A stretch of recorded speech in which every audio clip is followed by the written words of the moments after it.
Rise and shine. Pour yourself a cup of coffee and tune in to Good Morning Aurora. News, weather, and really cool interviews. Monday through Friday from 8 to 9 a.m.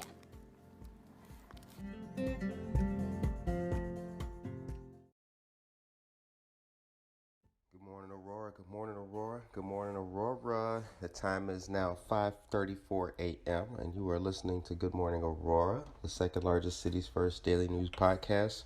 It's Wednesday the 28th. Good morning, y'all. Wednesday, April 28th. So yeah, I kind of massacred that for you, but you get the gist. You know what doggone day it is. You are listening to Good Morning Aurora, the second largest city's first daily news podcast, and we are making our coffee at this very moment.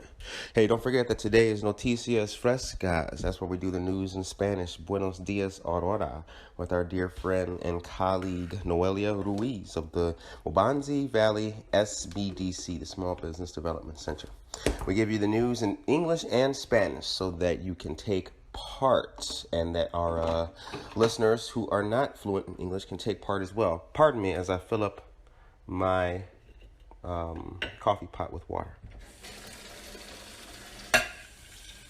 Yeah, you got to get it right, baby. Oh, man.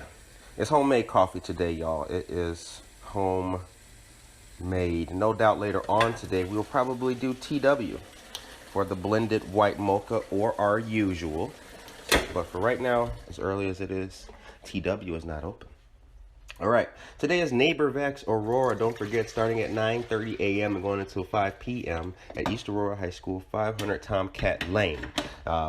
That is it's a second dose clinic, and that's being hosted by our state representatives of the 83rd District, Barbara Hernandez of the 84th District, Stephanie Kifowit of the 50th District, Mr. Keith Wheeler, and State Senators Linda Holmes and Karina Villa. So shouts out to them as well.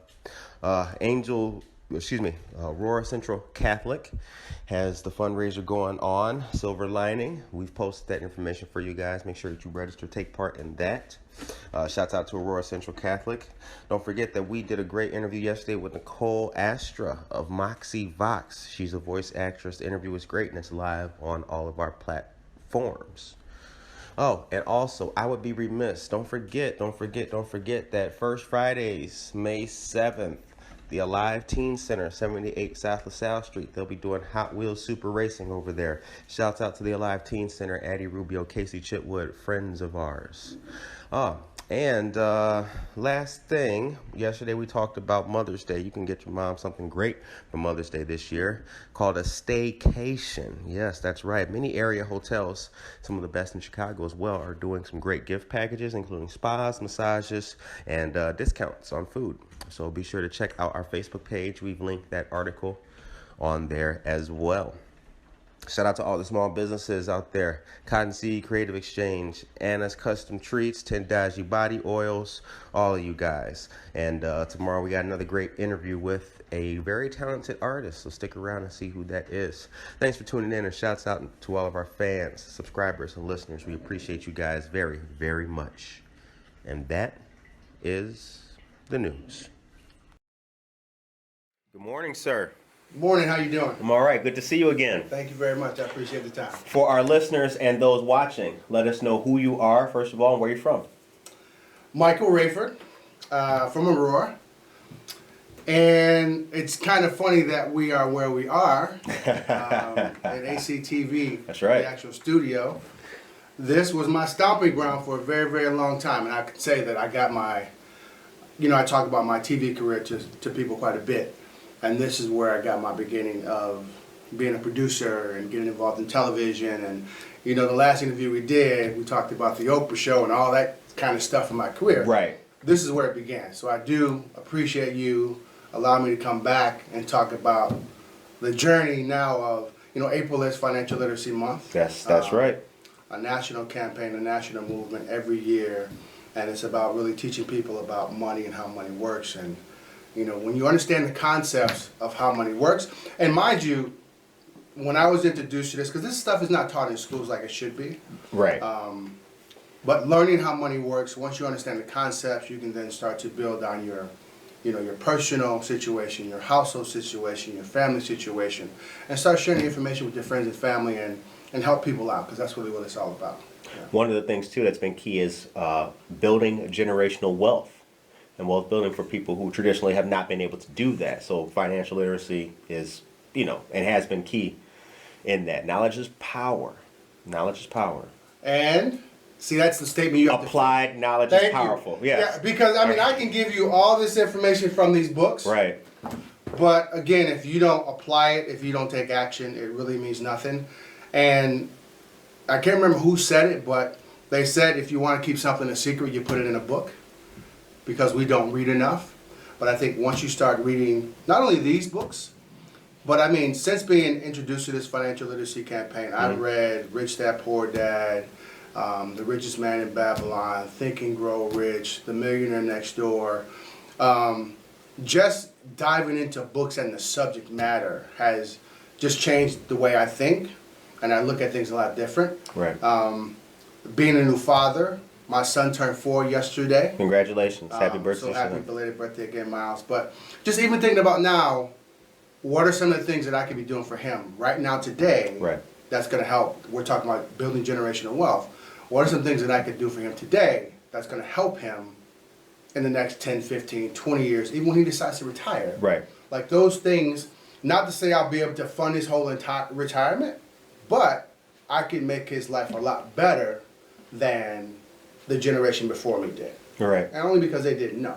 And that's the key, is we can't teach what we don't know. Right. And I think that's probably the most valuable piece to it all. In the time that you've been doing this, how many people have you helped? Well, I'm part of a national campaign, so the very first goal that we had was to educate 1 million families by 2020. Okay. And so I would say my share in that's a great question, because I've never really sat down, because, we have workshops every day. So just inviting somebody to a workshop, and if they come to the workshop and get the information, we count that as helping somebody. Right. So even from that standpoint to helping somebody put together a financial strategy, it's in the hundreds. It's in the hundreds. But I want to get that to where I personally am responsible for, 100,000, 200,000, 300,000. Right. That's what I want my number to be. Because even now that 2020 has passed, the new goal is 30 million families financially educated by 2030. 30 million by 2030. By 2030. Okay. Yeah. It's a huge number. It's a huge problem too. So. Yeah. Well, there are those that say the more outlandish the goal, the more that we should be trying to further. Absolutely. We can. We should always be swinging for the fences. The bigger the problem, the bigger the benefits. Of those books that you mentioned, real quick before we delve into the subject matter and those books specifically, you mentioned The Richest Man in Babylon. Yes. I haven't read that. Shame on you. Okay. But it goes back and it talks about, when you talk about the beginning of time, right, the concept of money or financial was always used. It's just that money hadn't been created yet. So there were things that we used to exchange right, as a currency. And so even have the proper mentality was what it was all about. And so if we change the way we think about money and using it the right way, and not to say I hate to say this, because I've been a college educator for 17 years. Okay. And so in my class, 2 of the first assignments that we do, one is a vision board. Right. And then the other one is I always ask my students, what do you want to, why are you here in this classroom, on this campus? And most of them will say to get a job. And so college is not the place that you go to get a job. And you can get a job anywhere. Now, there are specialized industries where you need a college degree, whether it's becoming a lawyer, CPA, medical doctor. You have to go to a university Sure. and get credential for that. But if you just want to get a job, you don't need to be here. Go and get a job. So college really prepares us to become employees.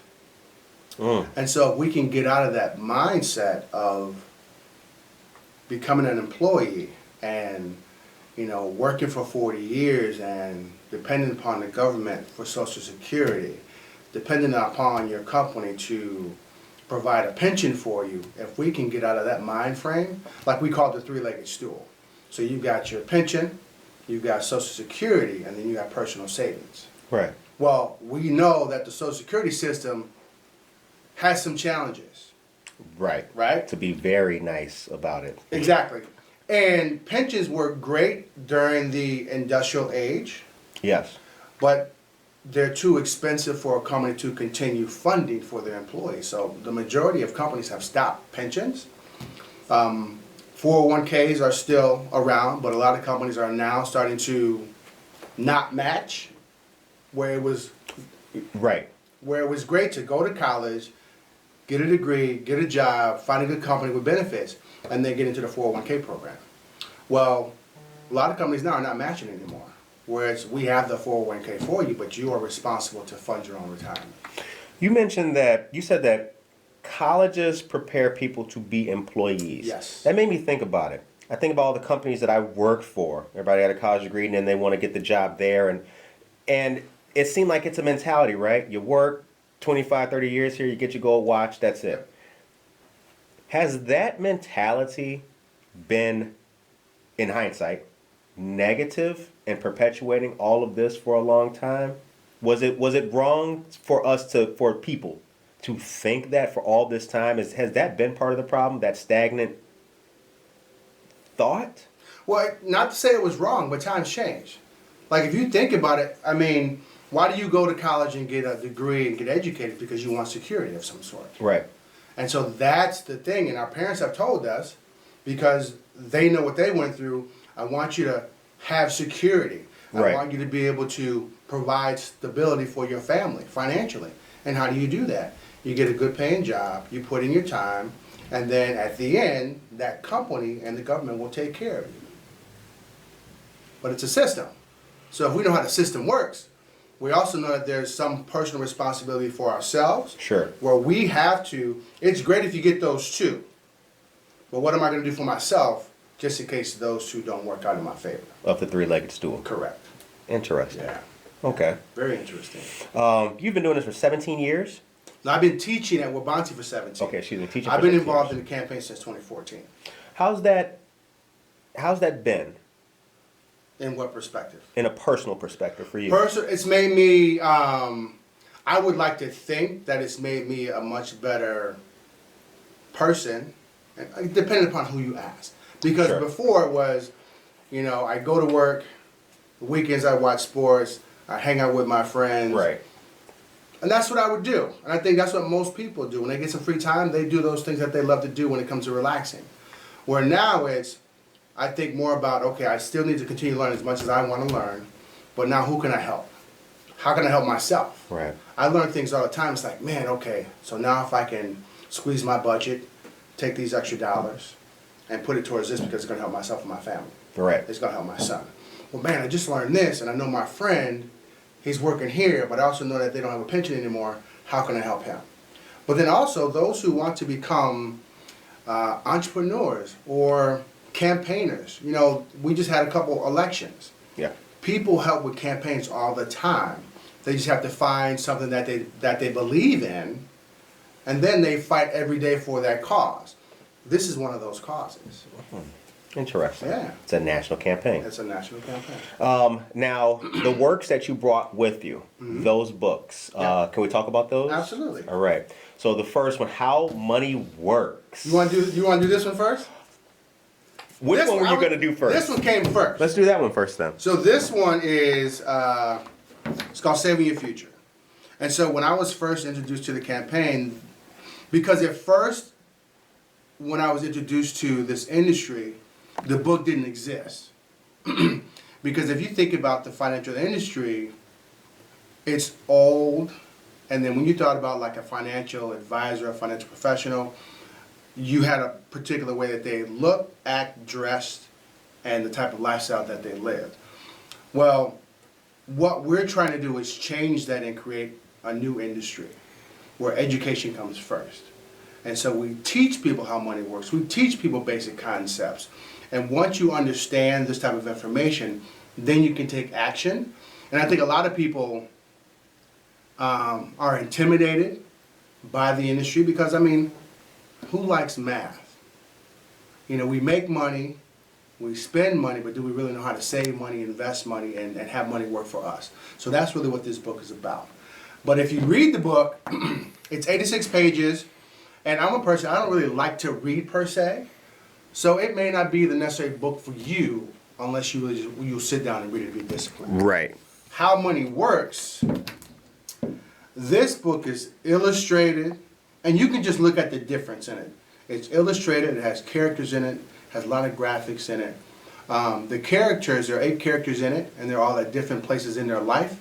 And so they talk about money with each other and have those conversations of, well, no one ever told me that. Well, how can I apply that to my life? And so this book really comes alive. When I was introduced to it, I went to Vegas, I want to say 2019. And so we had a convention in Las Vegas. And so I read it on the plane back from Vegas, which Vegas is what, hour and a half flight, something like that? Yeah. I tried to put it down every 15, 20 minutes, had to pick it back up. It just grabbed me like that because it's almost written like a comic book. And it was written so that a 14-year-old kid could comprehend it. Where this one is a little more serious, if you will. Right. This one, I have colleagues who have, teenagers, and their teenagers are reading the book. And so even from, and I'll tell you a funny story, I work at a preschool and have been there for, it'll be 4 years in December. And so my students are 5 to 12. Right. And I've been trying to think, well, wait, how do I teach them or introduce them to money? And it could be Monopoly, just a lot of different ways. Mm-hmm. And I would talk to them and ask them questions. And so my co-teacher and I came up with an idea of having a stock club.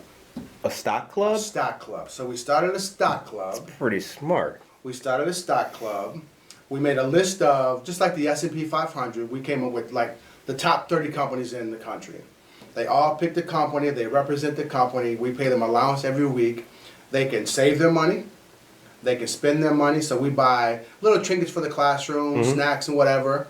And then they can also invest as well.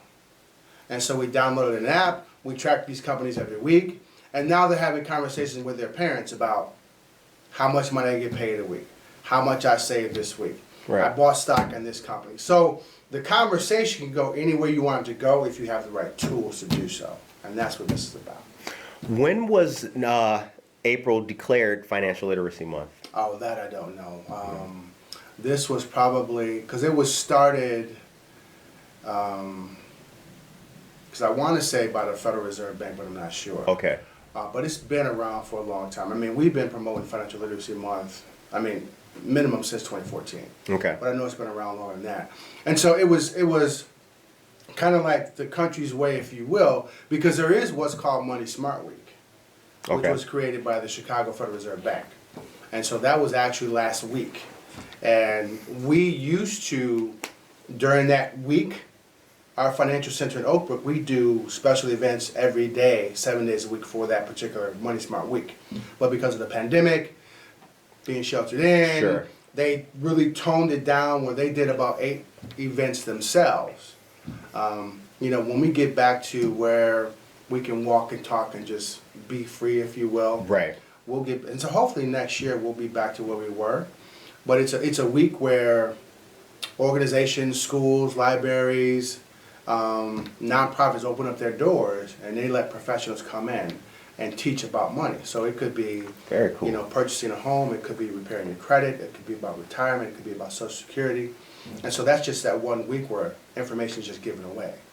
But again, if you don't have access to a professional who's licensed, like how do I now put those things in place for myself? Right. You know what I mean?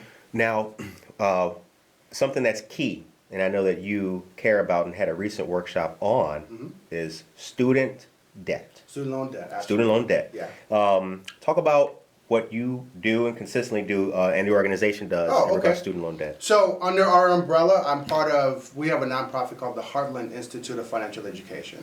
And so they are the largest nonprofit in the country where their services are geared around financial education. Okay. And so with them, I'm a certified college consultant. So, and whenever I talk to parents, their feedback is, well, how come this program wasn't around when I was in college? Because what we do is we teach parents and their kids about the college process. how to choose the right career, Right. how to choose the right major, how to choose the right school that supports those two things. And then once we understand that, then we can try to find scholarships and grants. So even myself, my parents didn't go to college. My mom, we had one conversation about college, and that was my senior year, spring semester. Mm-hmm. And Betsy, she said, like, we can't afford to help you with a four-year university, but we can send you to a community college and help you out. And that was the only reason I went to Wabanti, is because I had no guidance.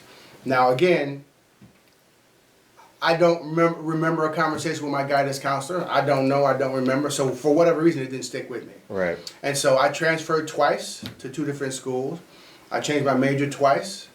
And it wasn't until my junior year, my speech instructor asked me if I ever thought about communications. And that was the first time an adult had asked me that type of question. So what we're trying to do is bring those conversations to young people when they're in 8th grade throughout high school, have those conversations with them to get the balls to rolling. Right. So that they can start thinking about really what they want to do. And we can introduce them to different industries and really help them dissect it, get internships, do some job shadowing, find mentors who are in that industry already. Right. So that they can find out what that industry is about before they choose a school, choose a major, get into a job, and then after the fact, find out, I hate this. And so now they've gotten into student loan debt, they've chosen the wrong school, they want to choose careers, and so they have to start over. Quality of life is probably affected by that as well, yeah. Absolutely, absolutely. So we partnered with a company called College Loan Freedom. Okay. And so now their priority is to, okay, how do we now help those who are drowning in student loan debt? And so, you know, whether you're a professional, you're a CPA, dentist, doctor, whatever the case may be. Right. But student loan debt is crippling you. So number one, it may be stopping you from becoming an entrepreneur because you owe the government all this money, so you maybe can't get funding for your business venture. Right. You may not be able to plan to save for your own retirement because your student loan payment is a mortgage payment. Right. So they're there to evaluate your loans, your situation, and try to find a way out. And forgiveness is a big part of that. So depending upon the industry that you're in, there are some programs that can help you with forgiveness as well. There's been things going on in the national discussion about debt forgiveness Yep. and everything like that. Yep. How does that mirror, or does it mirror at all, or tie into what your campaign and organization is doing? Absolutely, it does. Number one, because when we sit down with a family, we do what's called a financial needs analysis, and that's just where we lay everything on the table. And, you know, you have to be honest and open about your situation. Sure. This is what it is, because it is what it is. And typically we find out that student loan debt is one of those major problems. So it's credit card debt, student loan debt, could be car loan debt, so that debt is a major issue. And so we go through what's called the 7 money milestone analysis, and debt is number 2. So we identify the debt, we identify the issues, then we try to find solutions to reduce that debt. Right. Because if you're paying too many people, you can never pay yourself. And so that's really what this campaign is about, is how do we figure out how to pay yourself first? And we've heard that for the longest time. When you get your paycheck, pay yourself first. How am I going to pay myself first if I'm paying everybody else? So we have to figure out how do we reduce that. Right. And then pay yourself first, pay your family first. Are there any local as in Aurora, partners that you work with? Not at the moment. Okay. Doesn't mean that there could not be some new relationships established. Of course. But I mean, we're always looking for good partnerships. Right. And so that's even, you know, with myself, I'm always looking for professionals to join our campaign, become business partners, because like you think about the realtor, the loan officer, the tax professional, they have a clientele who they are working with. Right. And they're working with their financial situation. They just don't do what we do. Partnering up, we call them strategic partners. We can now bring value to what they do because we want to holistically help a client and a family with their financial situation. We don't want to leave any stones unturned, and we don't want to have any blind spots either. How can people find out about yourself and your campaign? I'm on LinkedIn all the time. I'm on Facebook, not all the time, Right. but I'm on Facebook. I mean, I'm on social media, Instagram, Twitter. I'm the real Michael Rayford. There are a couple that I found on Facebook, but of course they're not me. Right. But I mean, I'm on LinkedIn, man. All you have to do is Google me and, email. I'm sure I'll give you my cell number, my email address. I'll give you my Twitter, my Instagram, all those things that you need. One thing I definitely want to pub right now is How Many Works. We have a new initiative called Teach It Forward. Teach It Forward. And so we talk about this information not being taught in schools. So in this country, if you think about the 50 states, only 21 states require financial literacy to be taught in high school. Wow. Wow is right. And it used to be like 14 when I first joined this campaign. So there's some progress, but it's moving very slow. And of course, Illinois is not one of those states. Now, I was talking to a superintendent the other day, and there are some schools that have like an economics requirement to graduate. Mm-hmm. But when we talk about personal finance, that is not covered.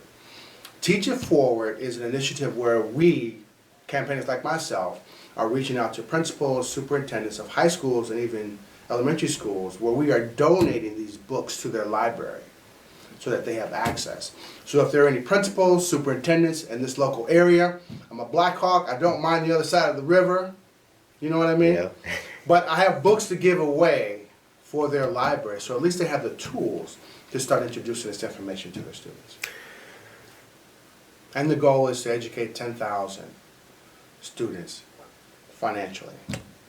Mr. Rayford, I'm slightly perturbed, so Uh-oh. perhaps you can help me with this. Okay. He said perturbed. Perturbed. What high school did you go to? I went to a few high schools, but I graduated from Wabansie Valley High School.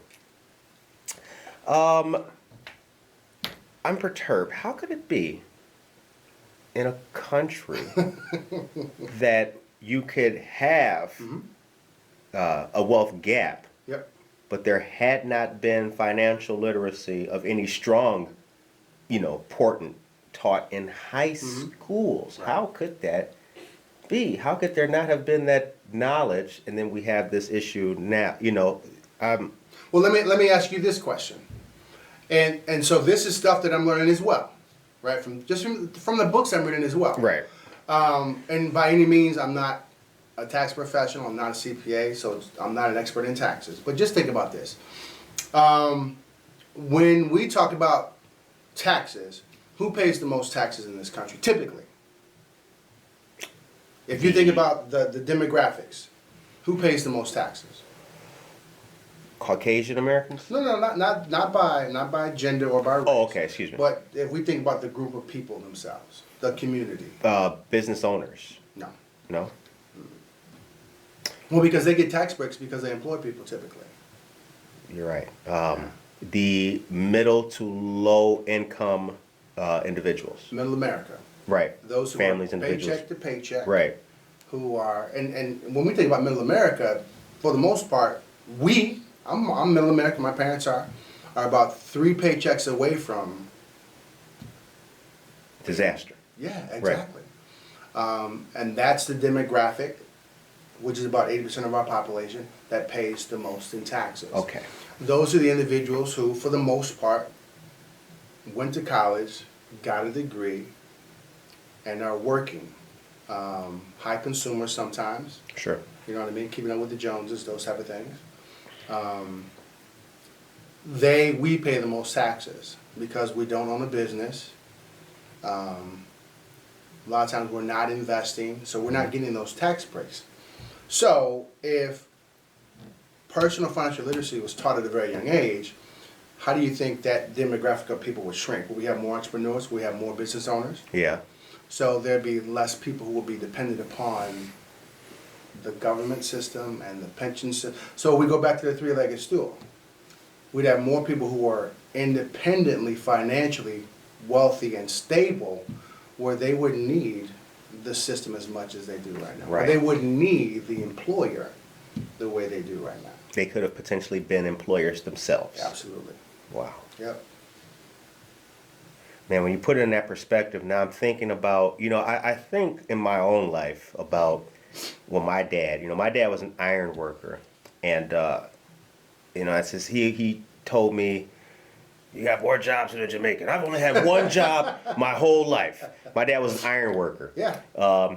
He started as an iron worker and retired as an iron worker. And I remember my own life, graduating high school, like, what did I want to be? Mm-hmm. And I joined the Navy of a sense of leaving home, but also that proverbial brass ring, right? Like, hey, that'll be it. My son now wants to be a YouTuber. That's what he wants to do. Mm-hmm. And in my head, I catch myself talking to myself, and I hear him say that, Mm-hmm. and I think, how's he going to pay the bills? I think like my dad's mentality. Right. But now we're in a society where he could do that and be successful. Absolutely. I'll give you a good example of one of the concepts. But again, you talk about that's what we've seen. Exactly. Like, if I think back to my parents, I've always known my mom to have at least 2 jobs. Right.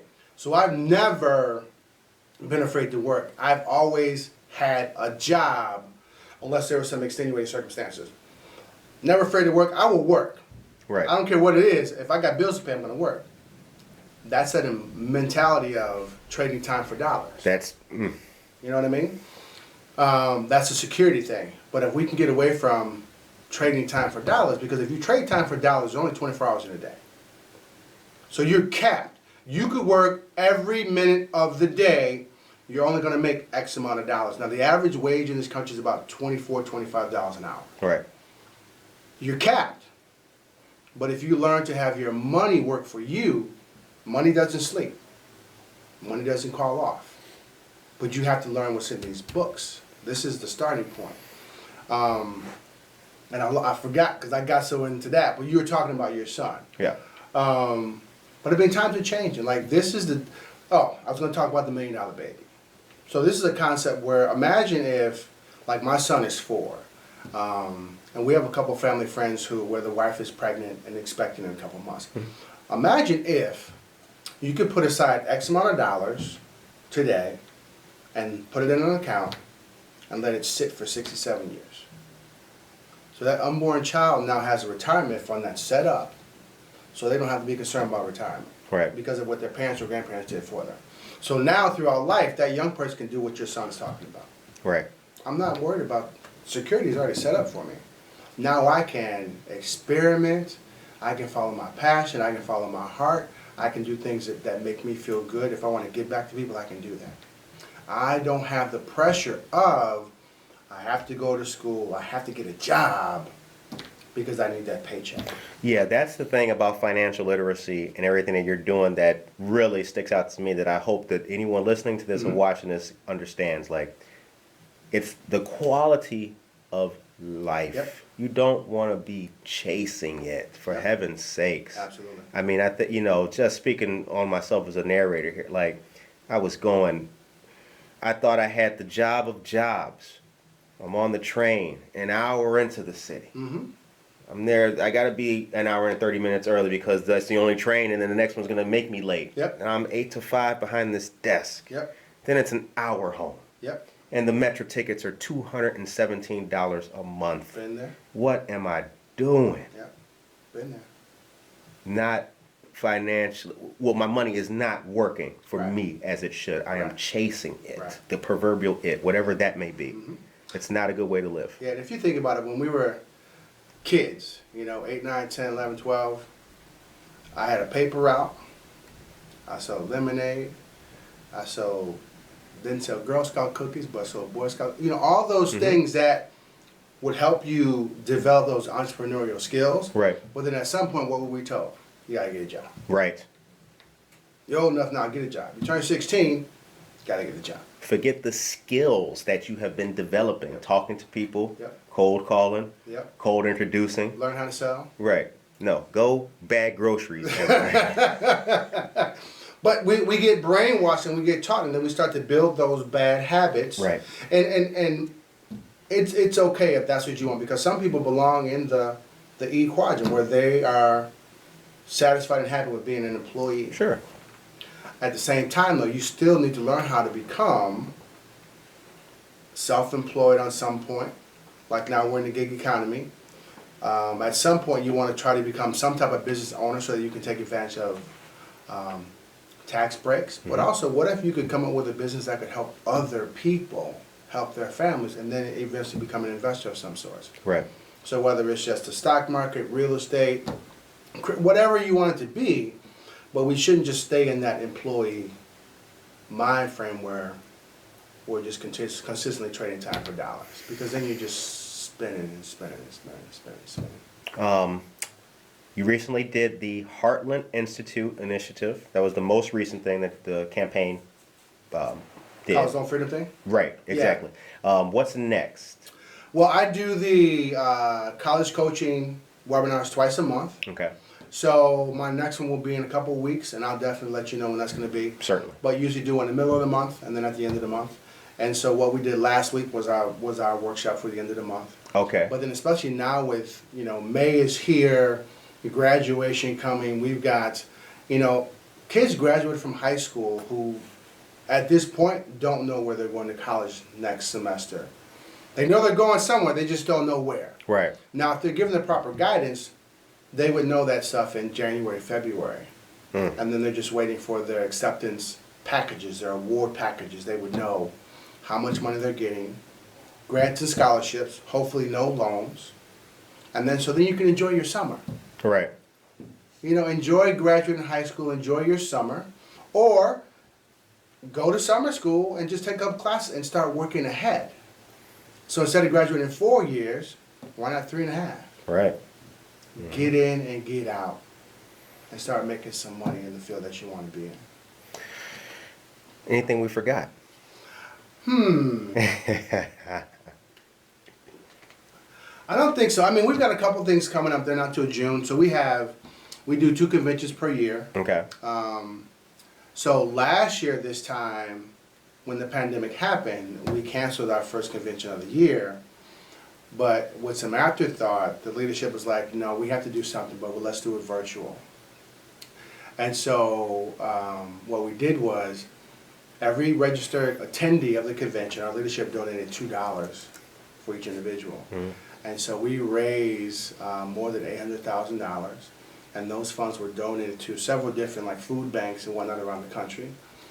So this year we've got another event coming up in June. Okay. And so I don't know if it'll be the same focus as far as donating dollars, but just from the fact of moving the campaign forward, but also, because if you think about it, how many industries or business owners, got lost? The restaurants shutting down, those type of things. And people are looking for something. More control of their time, more control of their family. Like right now, if you don't have some type of way of earning income on a digital platform, now's the time to do that. If you don't have some type of home-based business, now's the time to do that, because we don't know where this thing is going to be in 6 months or a year from now. Right. And we don't know how many companies are. Companies right now are trying to figure out how they're going to change to fit into this new way of life. And so we have to take it upon ourselves to get more prepared for that. And attending our event could possibly open your eyes to some possibilities. Not saying you have to join us and do what we do, but from a personal standpoint, you need to look at your situation and see if there are any blind spots or holes. Absolutely. And come to the workshops, get the information, and then decide what direction you want to go. But, we're in the contact, it's just about talking to people and seeing where they are and how can we help. And then we're also helping ourselves. In all the jobs that I've had, I've never had anyone explain to me what a 401k was, what a 403b was, the value of life insurance, how it's used. Because when you start a new job, we got life insurance, we'll take $1 out of your check. But what is that going to do for your family? Right. And then when you leave, it's gone. Typically, it's gone. So we have to take more control of our own personal situations as it relates to us and our families as well. So, Mr. Rayford, yes, it has been another one good moment and interview with you. I appreciate the time and energy, man. And given the last time that we saw you, you dropped many jewels on us, and you did not disappoint. Once again. Thank you very much. I appreciate that. You do that and I'm hoping that we can grow this even further. Because you just never know what the future holds. Right. But I think as The more you learn about this business and this industry, you start to look at life a little differently. Right. You start really looking at your pockets differently. Mm-hmm. You know, do I really need to go out? Like, and we can't really go out on a Friday night right now anyway, but it's like, you know, do I really need to spend this money right now? Or how can I make this money work for me? You mentioned keeping up with the Joneses. And for those who may be too young to understand that, what that basically means is, hey, look, my neighbor across the street, oh, what they doing? They putting in a new pool. Yep. How big is my backyard? Could I fit a pool in my backyard? Hey, they got the new Cadillac for the year. Absolutely. Man, even though my car gets great gas mileage and it saves me a lot, it does not guzzle the way a Cadillac does. And I haven't had a payment in 2 years. We I need might need to something be new. getting a Cadillac. Absolutely. Nowadays, especially with the cell phones and everything like that, people are paying $1,286 every 6 months Yep. for a new phone. Yep. Which, if they just updated the one that they got, could do the same thing. That keeping up with the Joneses has always been a problem. A problem. In here, we have something that's called the sucker cycle. It's, you know, if you think about it, every 2 weeks, however often you get paid, whether it's every week or every 2 weeks, think about how many people you're actually paying. And then how many people are paying you. And so the sucker cycle continues. It repeats itself every 2 weeks. You get your check. And think about it. You know, when you get your check, is it already gone? Right. Because you know who you have to pay already. Right. You know how much you're getting and where it's going. Absolutely. So think about it. How many people are paying you? And that's what we have to do, is we have to increase how many people are paying us. And it doesn't have to necessarily be people that are paying us, but how many assets do you have that are paying you? And again, you know, if you talk to any of my colleagues, a lot of us we're working on ourselves as well. Right. You know what I mean? Like, I'm not a millionaire, I'm not close to it, but I have the vehicle now where I know that's possible. I have the vehicle now where I know my son is going to be all right. Right. I have the vehicle now where, you know, they say women live longer than men. I don't know. I don't know if I'll outlive my wife. But I have confidence that if something would ever happen to me, she's going to be all right. And I can continue to build on that. And I think that, you know, as black men, we need to start thinking about that from a family standpoint as well. Absolutely. So, you know what I mean? Absolutely. Yep. We appreciate Mr. Rayford of the Yep. National Financial Literacy Campaign for coming in to speak with us. Yep. Saving your future and how money works. Stop being a sucker. That's right. Stop being a sucker. Don't get into the sucker cycle. We will be posting information, links, documents, and other events from the campaign and Mr. Rayford on our Facebook page and Instagram. Absolutely. And we will also share those on our Twitter as well. Absolutely. You guys, please get in contact with Mr. Rayford. Be blessed and have a great day.